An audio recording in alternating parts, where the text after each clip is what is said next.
Good morning, guys. So in this video, we're just going to see about the overview of cloud computing and myself Sivanantham. So let us get into the slide. And in this presentation, we are just going to see introduction to cloud computing, the services rendered by cloud computing, and various cloud deployment models and benefits of cloud computing. Okay. So before getting into the topic, I just want to give you a real-time example by which the cloud computing can be related to. So consider a scenario, a person, a human, is owning a 4-seating capacity of a car. But for a moment, for a period of time, he is in need of 6-seating capacity of a car. So in this moment, what he has to do? So everybody knows we are having only two possible solutions, right? So he can buy a new car or else he can hire a car. So out of these two possible solutions, which one is the best possible one? He can hire a car, right? Say for an example, for a moment or for a period of time, we no need to invest a huge amount of money to buy a new car, right? So for the given scenario, so he can hire a new car, right? And the same way, the cloud computing offering services to the end users whenever he is in need of, whenever the particular end user is in need of. And coming to the slide, and coming to the main topic. What do you mean by cloud computing in the sense? The cloud computing is an on-demand delivery. It's an on-demand. On-demand, which means that this term refers that whenever the user is requesting, in that moment and in that time only, the services is being delivered by the cloud service provider. And whatever the services that are availed by the particular user, and finally the charges will be calculated purely based on pay as you go. The pay as you go, this term refers that, which means based on number of hours of usage, based on number of days of usage, based on number of minutes of usage, and how the amount of time the particular resource being utilized by the particular user, the charges will be calculated only for that only. So that's why here they have clearly stated that it's an on-demand delivery as well as a pay as you go. And coming to the next one, why do we need to go for cloud computing? So in a traditional model, so consider a scenario. Here I am deploying my website in a web server. In a period of time, in a moment of time, the number of users interacting the particular website is being increased. So in order to handle the n number of requests, what we used to do, we just increase the number of web servers in order to handle the number of requests which is coming from the user. So okay. So say for a scenario, you all know that what do you mean by Flipkart and the festival offer which is given by the Flipkart, right? In a normal days, the number of users interacting the Flipkart website is in a reasonable number, but during the festival offer time, the number of users interacting the Flipkart website is being enormous. We could not even predict the number of users being interacting to the Flipkart website. And so in order to handle those enormous number of requests, what they usually do in the sense, they just scale up in the sense, they can increase the number of servers to handle the n number of requests. In a traditional model, what we usually do in the sense, we just manually install these number of servers to handle the request. Okay. But with the help of cloud computing, what we can do in the sense, we can avail these services with the help of cloud service providers, and we just deploy our application, we just deploy our website into the particular web server that is being resided in the cloud computing environments. Okay. Whenever we are in need of, the particular website is being interacted with the n number of users, we can request the particular cloud service provider to scale up the number of servers. So this is how the cloud computing provides the services to the users. So these are the disadvantages of the traditional model, and first one, the huge amount of investment. So everybody knows when we are purchasing a server, when we are installing a server, we are deploying an application into a server, we need to invest a huge amount of money, isn't it? And the second one, it takes more amount of time, surely. So when you are installing a server, it takes nearly 2 to 3 hours of time based on its configuration. And second one, maintenance cost, obviously. So if you are having a high number of servers, we need a proper electrical, the electric consumption will be high, and that will be considered, and electric consumption for the AC and everything, and all the maintenance costs will be more. And the last one is one of the most biggest disadvantages in my case. The resources will be idle. Say for an example, normal days we no need of 5 number of servers to handle the number of requests. So in that scenario, the particular number of servers, the particular number of resources will be in an ideal position.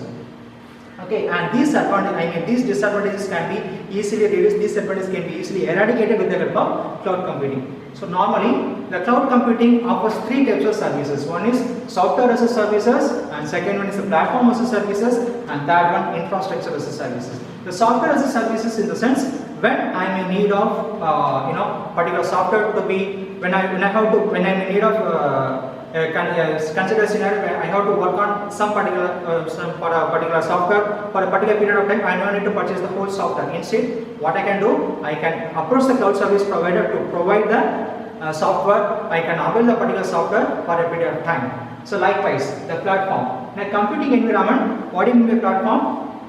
Operating system. To execute our application, to deploy our application, we need some kind of platform, right? Say for an example, I have developed one iOS application. I need to deploy and to execute it. Okay, so in that scenario, I no need to purchase the whole iOS operating system into my desktop. So instead, what I can do, I can approach the cloud service provider to provide those kind of setup for deploying my application and to execute my application. And finally, infrastructure as a service, as we have seen in the last example, the last slide, I have given an example, right? We no need to go for the entire infrastructure. Okay, the whole kind of infrastructure can be available as a services from the cloud service provider. And next one, we are getting into the important topic of this particular presentation, types of cloud. So normally we are having the 3 types of cloud. First one, the public cloud, and the second one, private cloud, and third one, hybrid cloud. So basically we are having 3 types of cloud. What is the first one? Public cloud, and second one, private cloud, and third one, hybrid cloud. Let us see one more one. What do you mean by public cloud? The public cloud, which means that the cloud environment is being set up for the common people. So this type of cloud can offer any kind of services and based on the cloud service providers. Okay, and those kind of services can be accessed by any number of users or any kind of people after being properly authenticated and authorized. Okay, he has to properly authenticate and he has to properly authorize to avail these set of services that are being offered by the particular cloud service provider. Okay, so without authentication and without any authorization, he or she cannot avail any kind of services from the cloud service provider. For an example, your Gmail, your YouTube, and your Facebook, and your WhatsApp, whatever, any kind of social media which falls into this category, which means the public cloud, because we are storing our data into somewhere else, right? So this is the perfect example for the public cloud where any users can be avail those services. Okay, after being properly authenticated and authorization. Okay, and coming to the next one, private cloud. And in the name itself, we can justify that. What do you mean by private?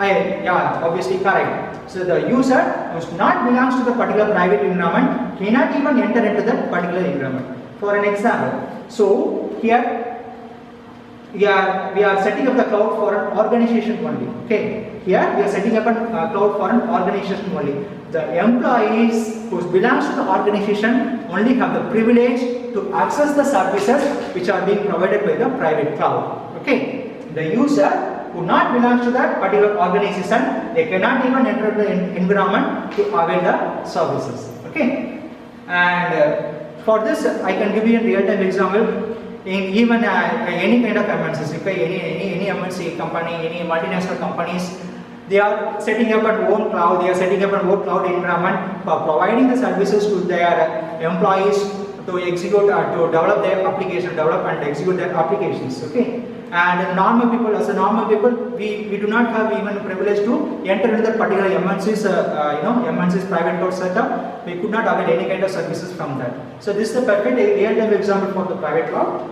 And coming to the third type, hybrid cloud.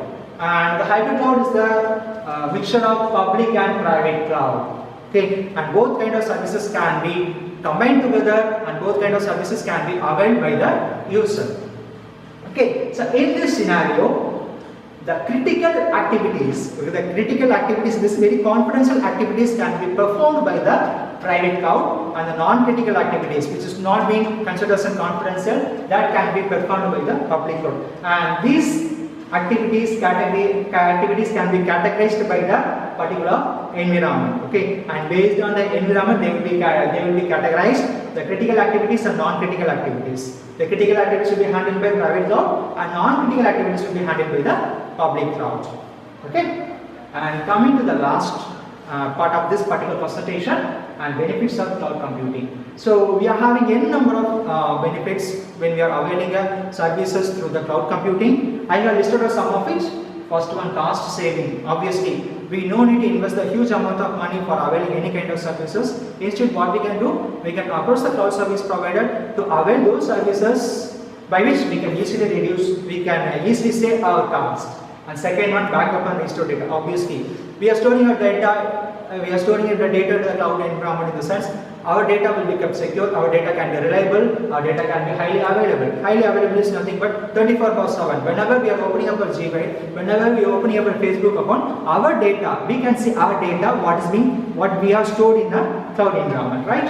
And so the next one, the quick deployment. Obviously, we no need to worry about the deployment process. Okay, so once we requested, and those deployment process will be taken by the cloud service provider. Next one, on-demand self-service. This is nothing but on-demand in the sense when the cloud service provider provides n number of services. Okay, so we no need to, that we are not being supposed to avail all the services that are being offered by the cloud service provider. Whatever the services that the particular end user is in need of, those services can be provided by the CSP. Okay, that is called as on-demand self-services. And location and device independence, obviously, we no need to depend on any kind of location. Okay, say for an example, if I am opening my Gmail account in my mobile, that shows the same data. If I am opening a Gmail account in my laptop, that shows the same kind of data. So that what makes the location device independence. And the last one is one of the most important of the cloud computing, allows pay-per-use. And based on hour of usage, based on minutes of usage, and based on a day of usage, we are going to charge us, right?